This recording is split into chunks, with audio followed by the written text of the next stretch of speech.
Hello my beautiful hammerhead and welcome back to another video. Today we are almost through with every faction reaction. It is the last of the death factions. It is the Soulblight Bleep Blob, the Soulblight Grave Lords. I still think the name is too long. It should have been one or the other. But as per the last week, we're gonna have to do a little bit of administrative works. I'm really sorry about that, but not everyone is watching every video. So let's begin with this one here first. This is the event at Hellcrown, a city which we're going to fight at in an event starting here July the 15th. You can join this event with the QR code that is in your Scaventide box. And while we're talking about the Scaventide box, pre-orders 210 euros or your regional equivalent. I'm sorry, I don't know what it is. I think it is 160 pounds and $290 American, I think. I'm sorry, I can't remember. And yeah, in stores July the 13th. So, and then we have still up until Sunday here on the YouTube page, here on the community tab, you can vote for the Spearhead battle reports on which factions I should focus first, because these are the Spearhead boxes that I either only need to buy one more unit or build one more unit because I already have it here. I'm gonna let this run until Sunday. You can still vote after Sunday, but at Sunday I will make a cut, write it down what's to be set in focus. And the last thing, today this arrived. Let me show you like this. Yeah, I will postpone is the wrong word, cancel the live stream for today. I'm really sorry about that, but I want to compile the story for this one for a video on Sunday. So tomorrow on Saturday we're gonna go through the two short stories, what happens between Dawnbringer book 5 and 6, and on Sunday the whole story of this one in the regular meta. In the regular video, you know about it. So yeah, that was it. I'm really sorry about that. Let's dive into the faction focus of the Lords of Darkness. Okay, we again have the battle traits. The battle traits, as usual, every Soulblight Gravelord's army can use the following abilities. We have once per turn and the end of every turn. It's a defensive ability. It is the Hunger. Pick each friendly vampire unit that used a fight ability this turn to be the targets. The effect is heal D3 for each target, heal 2d3 to the target instead if it destroyed an enemy unit this turn using a fight ability. That is a nice buff. By the way, this would also probably explain why Sekka, Fang of New Lamia, doesn't have the Hunger on her War Scroll. This might be it. But okay, then we have in the deployment phase the Unquiet Dead. Okay, this is the Deep Strike ability. Declare, pick a friendly Death Rattle or Death Walker unit that has not been deployed. The effect is set up that unit in reserve in the grave. It has now been deployed. You cannot set up more friendly units in the grave than there are on the battlefield. Nice detail. Keywords deploy. Then, of course, in the movement phase, the Rising Dead, pick a friendly unit that is in the grave. Effect, set up that unit wholly within 6 inches of a terrain feature and more than 9 inches away from all enemy units. So, my baby dog is now finally awake. But yeah, the Unquiet Dead rule cannot set up more friendly units in the grave than there are on the battlefield. So yeah, at least one unit has to be on the battlefield and the other one can be in reserve. That's fine. I like that one. So then once per turn in any hero phase, so in every hero phase, it's Deathly Invocation. Declare, pick a friendly Soulblight Gravelord's hero to use this ability, then pick up to 3 friendly Death Rattle or Deathwalker units wholly within 12 inches of that hero to be the targets. The effect: for each target, if the target is damaged, heal D3 to the target. If the target is not damaged, return a number of slain models to it with a combined health characteristic up to 3. Okay, that's fine. We already know that one. But does that mean, do the Graveguard have the Death Rattle keyword? Can't remember. Doesn't really matter right now. So yeah, it's basically just that. Either heal heal 3 or return 3 models to the game back. Okay, once per turn in any movement phase, it's a special ability, costs 1 CP. It is the Endless Legions, which is probably basically get the unit in half strength back. Pick a friendly non-unique Death Rattle or Deathwalkers unit that started the battle with 2 or more models and that has been destroyed to be the target. 2 or more. What is 1? Okay, the effect is set up a replacement unit with half the number of models from the target unit, rounding up, wholly within 12 inches of a friendly Soulblight Gravelord's hero or wholly within 6 inches of a terrain feature. It must be set up more than 9 inches from all enemy units. If it is your movement phase, you can set up the replacement unit more than 3 inches from all enemy units instead of more than 9 inches. But if you set it up within 9 inches of any enemy units, it cannot use charge abilities this turn. I love this. You can use this to block the path of your enemy. That is awesome. Doesn't really matter if they can't charge, it's just stand in the way and be annoying. That is awesome on paper. But yeah, let's move on. Battle formations. It is Death March. It is a passive aggressive ability, Tide of Bones and Blades. The effect is add 1 to the rend characteristic of melee weapons used by friendly Death Rattle units that charged in the same turn for attacks that target a unit that has fewer models than the attacking unit. As probably a horde army with skeletons, that is amazing. +1 to rend is nice.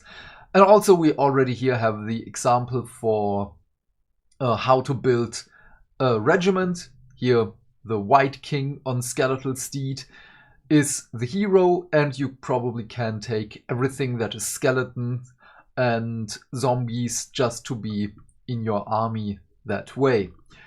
Okay, but we will see other examples in a moment. Arcana and incantations, it is of course the law of the undead.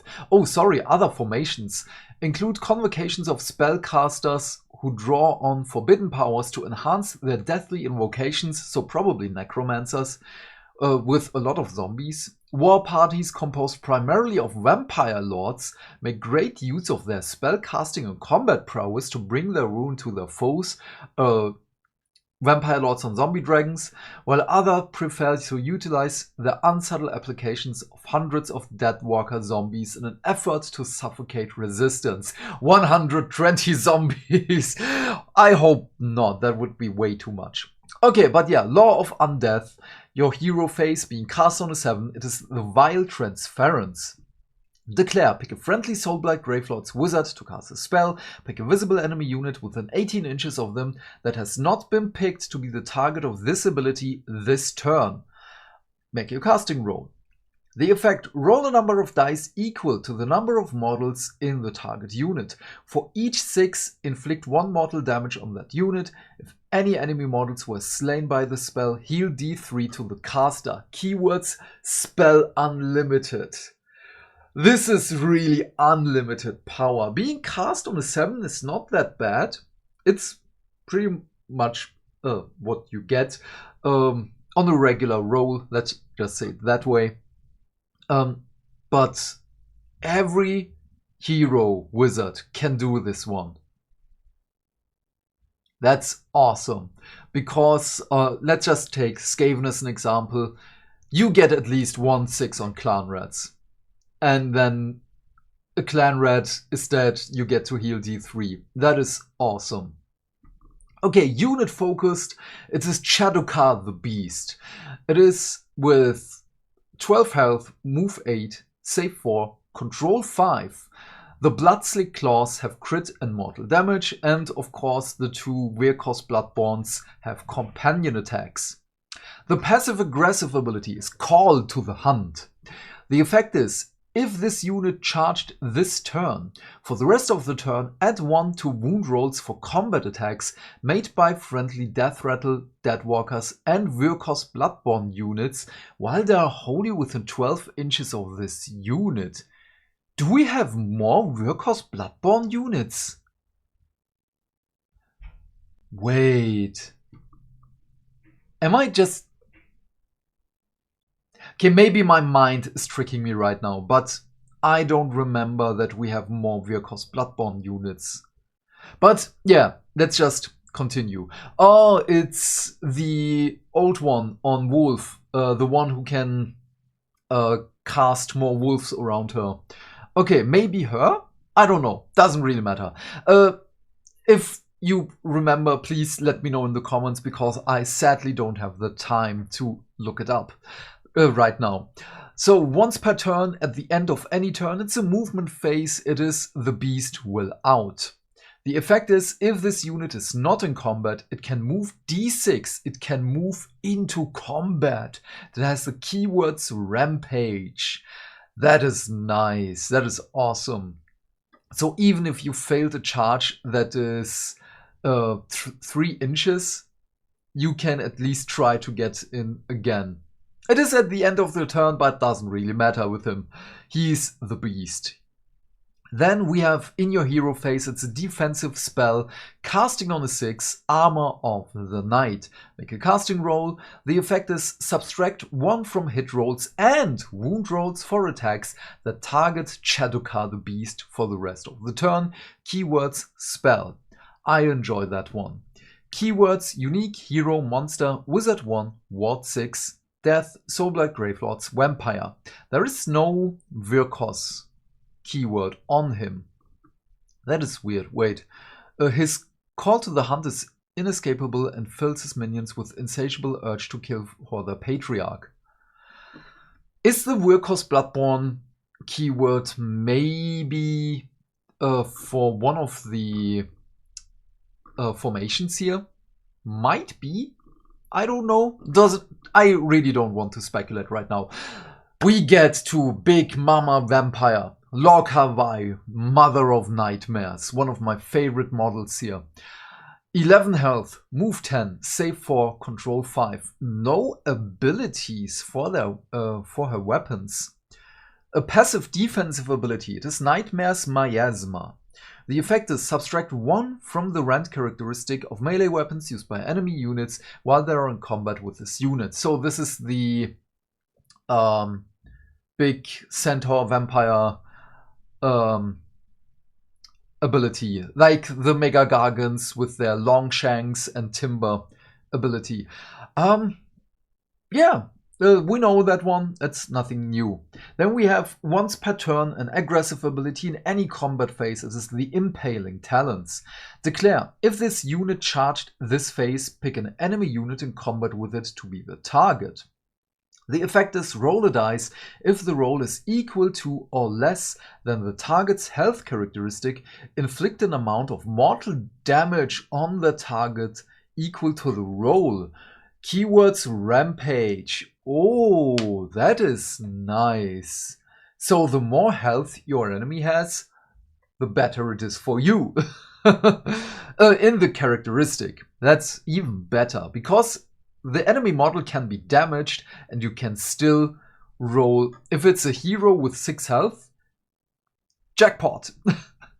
Then we have this signature spell. Being cast on a 6 in your hero phase, it's an aggressive spell. It is the Queen's Dictate. Declare, pick a visible friendly Soulblight Gravelord's monster wholly within 12 inches of this unit to be the target, make a casting roll. Effect is, pick one of the target's companion melee weapons. Add D3 to the attack's characteristic of that weapon for the rest of the turn. Keywords, unique, hero, monster, wizard 1, fly, ward 6, vampire. Okay, so she gets the bonus for the hunger, of course. Oh, also here, Shadowcar also has the keyword vampire. Sorry, forgot that one. Also, again, the hunger, really, really important. It's not on the war scroll anymore. So, but the Queen's Dictate is more for the zombie dragons here, because she has no companion weapons, and I operate on the assumption right now that the other Avangori models also don't have companion weapons. So then we have the Blood Knights, our beautiful, beautiful Blood Knights. Health 3, move 12, save 3, control 1. The Templar weapons have anti-infantry +1 to rend, and on the charge +1 to damage. The Nightmares, Hoofs and Hoofs have, of course, companion weapons. Sadly, they don't have the monster keyword. Otherwise, Lord Hawaii would have been even better. But okay, we have a passive movement ability. It is Riders of Ruin. The effect is, when this unit moves, it can pass through models in enemy infantry units and can pass through the combat ranges of enemy infantry units. But it cannot end a move in combat unless specified in the ability used. Okay, then we have, in any charge phase, it is an aggressive ability. It is Trample to Dust. Declare, pick an enemy unit that this unit passed across this turn to be the target. Goes hand in hand with Riders of Ruin. The effect is, roll a d3 on a 2+, inflict an amount of mortal damage on the target equal to the roll. Keywords, Cavalry, Champion, Standard Bearer 1 and 5, Ward 6, and of course again, Vampire. Really nice, I like that. Then we have the Vargeists, the old models. Health 4, move 12, save 5, control 1. The Murderous Fangs and Talons have crit and 2 hits. Once per turn in your movement phase, a movement ability, it's Death's Descent. The effect is, if this unit is not in combat, remove it from the battlefield and set it up again on the battlefield more than 9 inches from all enemy units. Keywords, core. It's a teleportation ability. I really like that. Keywords, infantry, champion, fly, ward 6, also vampire. Really nice. So, word from the studio. It's Jimbo again, Endlessly, the Animated Dead, and the Walking Undead march onwards, a relentless tide that will eventually claim all before them at the behest of their imperious vampire masters and their manifold subordinates. Can your opponent hold back the tide of bones, decaying flesh, and vampiric beings that you can raise in your army, or will they be slaughtered and raised to fight in the ranks of your warriors? Soulblight Gravelords excel in overwhelming their foes by reanimating chaff units through the battle traits and spells, employing teeming throngs of minions to control the battlefield, while elite units such as heavy cavalry and terrifying zombie dragons smash aside more formidable opponents. Okay, this basically doesn't say anything right now. I'm sorry to say that, but I like you, Jimbo, but this I would have rather thought, because it was brought to my attention, and since then it can't leave my mind, that the word from the studio should have been, this is how we want you to play the army. This is how it was played in 3rd edition. And yeah, something like that. Also, where are Manfred? Where are Neferata? I want my lady in blood. I want Neferata. But no, I can't have her. Okay, we have the Spearhead Spotlight. Finally, the Blood Crave Hunt. We have the 20 Death Rattle Skeletons. They are split into 2 units of 10. We have the 5 Blood Knights and we have the 3 Vargeists, and of course we have a Vampire Lord. Then We have the Bloodgrave Hunt ability, Death's Descent. Your Vargeist unit is not set up during the deployment phase. Instead, from the 3rd battle round onwards, it can use the following ability. In your movement phase, swoop down. The effect is set up this unit anywhere on the battlefield more than 6 inches from all enemy units. Keywords, core. That's okay, we already thought about that one. Passive defensive, the Hunger. Each time a friendly vampire unit uses a fight ability, after all of its attacks have been resolved, heal X to that vampire, where X is the number of damage points allocated by those attacks. That's nice. Now we just have to assume that basically everything here, except for the skeleton, also has the vampire keyword in Spearhead. We don't know. I wouldn't say yes right now, because we already saw a couple of Spearhead War Scrolls where the keywords are basically just infantry or cavalry and nothing else, even though there should be more. Not should, I mean, because there is more in the bigger game. Okay, then let's look at the Death Rattle Skeletons. Health 1, move 4, save 5, control 1. The ancient weapons, of course, have no ability because it's just skeletons. Maybe rusty, but yeah, that's no rule. Then in any combat phase, it's a rally ability, Skeleton Legion. The effect is, for each slain model from this unit, make a Legion roll of d6. For each 5+, return 1 slain model to this unit. I love Legion roll. Legion roll sounds awesome. But yeah, also nothing that new. So if you lose 5 models, throw 5 dice, and for each 5+, you get 1 skeleton back. Keywords, infantry, Ward 6. Okay, then we have next week's. We're entering the final lap for our faction focus articles, and the scales are tipping back in the favor of order as the Seraphon make their debut, all part of the great plan. So yes, Seraphon, Sylvaneth, Blades of Corn, Iron Jaws, and Slaves to Darkness. Yeah, the last 5 of the faction focuses will be next week, and the end will be the 21st. That means we either get the full rules for 4th edition on the 21st, because I have my calendar open right here, or on Monday the 24th. That might also be the thing. But right after the faction focus, we should get all the rules, which is really nice because I can't wait. It has been too long and I'm really, really hyped here. But yeah, what are your thoughts on all of this? Did I miss something? Because I have the feeling that I missed something. But yeah, that's just me. Please leave your thoughts and questions in the comment section down below. I am keen to know what you have to say. And while you're down there, please remember to do all the YouTube stuff, because hitting buttons is not only fun. Why? Because that way we can build a bigger community and talk more wargaming almost every day. And by that, I of course mean like and subscribe. And if you want, you can support me with the links in the description box down below. Otherwise, have a great day, my friend. Stay fantastic, stay hydrated, and I will see you in the next video. Bye, bye, bye.